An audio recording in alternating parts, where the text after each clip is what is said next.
गाली नहीं मांगेगा आके। हर किसी को सेवाएं घर बैठे मिलती हैं।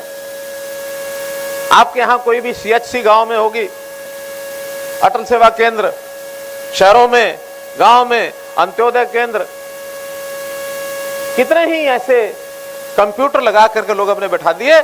आप जाओ, अपना फॉर्म भरो। बहुत सी चीजें मोबाइल के ऊपर भी आ जाती हैं। मोबाइल में आपने अपनी ऐप के ऊपर, जो पढ़े लिखे नौजवान हैं, कोई भी जरूरत होती है सेवा की, वो दे देते हैं। 580 सेवाएं ऐसी हैं जो ऑनलाइन हमें कर दी है। और अब तो 1 नवंबर से जितनी सेवाएं हैं, जो सरकार से लाभ आपको लेना है, वो उस मोबाइल के पोर्टल पर मिलेगा। एक शर्त है कि आपको अपना फैमिली आईडी बनाना पड़ेगा। हमने हरियाणा के 65 लाख परिवारों की फैमिली आईडी बना दी है। आपने किस किस ने फैमिली आईडी बनवा ली अपनी? सबकी फैमिली आईडी बन गई है। हर एक परिवार का सारा हिसाब तो हमारे पास है। अब कभी आपको जाना पड़ेगा सरकारी दफ्तर में हर काम के लिए अपना जाति प्रमाण पत्र नहीं देना।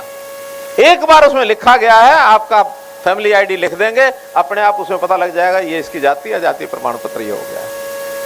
उसका जन्म यानी प्रमाण पत्र, जन्म की जो तिथि होती है, उसका प्रमाण पत्र देने की जरूरत नहीं पड़ेगी, क्योंकि एक बार रिकॉर्ड होगा तो हमेशा हमेशा आखिर जो एक बार व्यक्ति का जन्म, आदमी का किसी का भी जन्म तिथि लिखी गई तो उसकी तो वही रहनी है सारी उम्र, बदलनी थोड़ी है।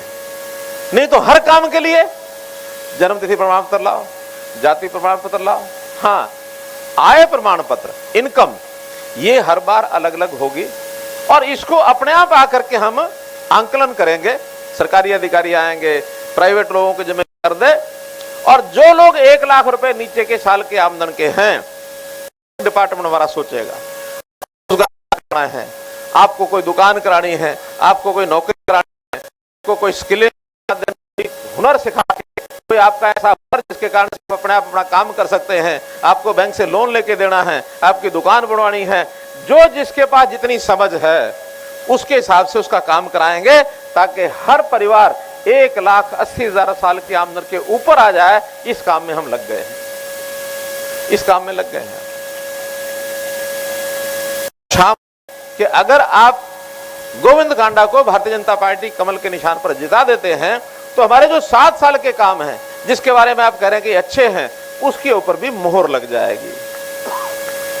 गोविंद कांडा विधायक बनेंगे, हमारे कामों पर मोहर लगेगी, हम भी सीना चौड़ा करके हर जगह कहेंगे कि हाँ, एलनाबाद के लोगों ने हमारे काम पर मोहर लगा दी है। और तीसरा, एक ऐसा व्यक्ति जिसके दबाव में हम हमेशा दहशत में रहते थे, उसको मिलने भी जाते थे, लोग बताते हैं कि हम पहले पूछते थे कि आज नेताजी का मूड कैसा है, ऐसे मिलने के लिए लोग जाते थे, नजदीक भी नहीं लगने देते थे।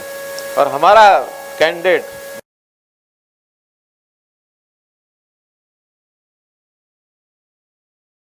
गोविंद, बीबा, सेवावृत्ति, भगवान से डरने वाला, हमें करके और तब हर काम के लिए बाहर निकलता है। भले ही साधन संपन्न है, लेकिन कोई गरूर नहीं है, कोई घमंड नहीं है। और एक तरफ इतना घमंड है कि आदमी को आदमी नहीं समझता, वो आदमी, ऐसे आदमी के साथ मुकाबला है।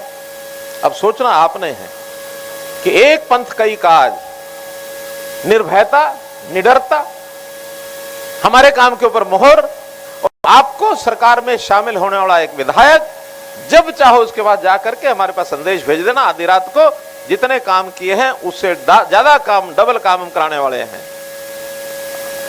आपके कई गांव की डिमांड्स मेरे पास आई है अभी, क्योंकि आचार संहिता है, उनकी घोषणा नहीं की जा सकती, लेकिन वादा इतना करता हूं कि इस इलाके के किसी काम में कोई कमी कसर नहीं छोड़ी जाएगी, कोई नहीं छोड़ी जाएगी। भले ही पूरे प्रदेश में बहुत दूर दराज इलाका ये है, फिर भी पानी की समस्या वो हमने कई जगह हल कर दी। सेम की समस्या वो हम करने में लगे हुए हैं। इस इलाके में रेतीला इलाका नहीं, तो आज से 30 साल पहले जब मैं इस इलाके में आया करता था, एक बड़ी मजाक की बात, आत्माराम के घर में गया, आज भी मैंने पूछा वो बात ठीक है कि गलत है, बताओ। कहने लगा ठीक है। हमको इस इलाके की भाषा आती नहीं थी, तो मैं आत्माराम के घर पहुंच गया। इनके पिताजी बाहर मिले, ने जाते जाते कहा आत्माराम को, बाखड़ में माचो घालियो बैठा। अब बाखड़ माचो हमने कुछ नहीं सुना था। थोड़ी देर में इन्होंने मुझे बैठा दिया, चाय लेके आ गए, बिस्कुट लेके आ गए, चाय पी, और मुझे भी आखिर जाना था। 15-20 मिनट बाद मैंने कहा अच्छा भी मैं चलता हूं, कि ठीक है जी। अब मन में उत्सुकता थी, मैंने कहा भी कुछ बाखड़ माचो को अच्छी चीज खिलाते होंगे, कुछ ना कुछ करते होंगे। वो मैंने कहा भाई बाखड़ कहाँ रह गया और माचो कहाँ रह गया? कहले जी हमारा आंगन ये तो बाखड़ है, जिस पर बैठे हो ये माचो है। क्यों बात हो रहा? हाँ यही था ना? क्यों आत्माराम? आत्माराम हंसराज? हाँ हंसराज यही था ना? यही बात थी। चलो शाबाश। तो इसलिए निमला की ये घटना है, काशी का वास, निमला, धौलपालिया, ये सारे गांव मेरे उस समय के देखे रहे। खैर बात लंबी ना करते हुए मैं आपसे निवेदन करता हूं कि आप सब लोग, खास करके थोड़ा जो गरीब समाज के लोग हैं, उनको किसी प्रकार का भय नहीं खाना है, निडर होकर के इस इलाके में रहना है। और कोई आपको कभी भी कुछ कह जाए, संदेश भेज देना, 3 साल की गारंटी तो मेरी है। और आगे आप चाहोगे तो फिर आएंगे, ये आपके हाथ में है। आखिर जनता जनार्दन चुनाव के अंदर उसी के हाथ में सब होता है। लोकतंत्र में जिसको अच्छा लगे वही अपना चुनो, के अंदर उसी के हाथ में सब होता है। लोकतंत्र में जिसको अच्छा लगे वही अपना चुनो, अच्छा न लगे उसको दूर कर दो। निर्णय आपने करना है, अपील हमने करनी है। मैं पुनः अपील करता हूं कि हमारे गोविंद कांडा जो हमारे प्रत्याशी हैं भारतीय जनता पार्टी के, कमल के निशान के ऊपर, जजपा और भाजपा दोनों मिलकर के गठबंधन के नाते, वैसे तो तीसरी पार्टी भी सपोर्ट कर रही है, हलोपा, हलोपा भी एक पार्टी है। गोपाल कांडा हलोपा से हैं, ये जजपा से हैं। घर घर में अलग अलग विचार हो सकते हैं, लेकिन फिर भी मिलके और सामंजस्य से, तालमेल से चलेंगे। यही बात आपसे कहनी है।